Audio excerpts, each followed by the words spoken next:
how to log into your Paramount Plus. So let's get started. First thing first, go to paramountplus.com using a web browser. And after you do it, you can see the official website on your screen. Simply tap on it.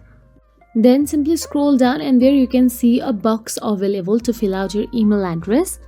Now all you have to do is enter your email address associated with your Paramount Plus account and they will ask for your password.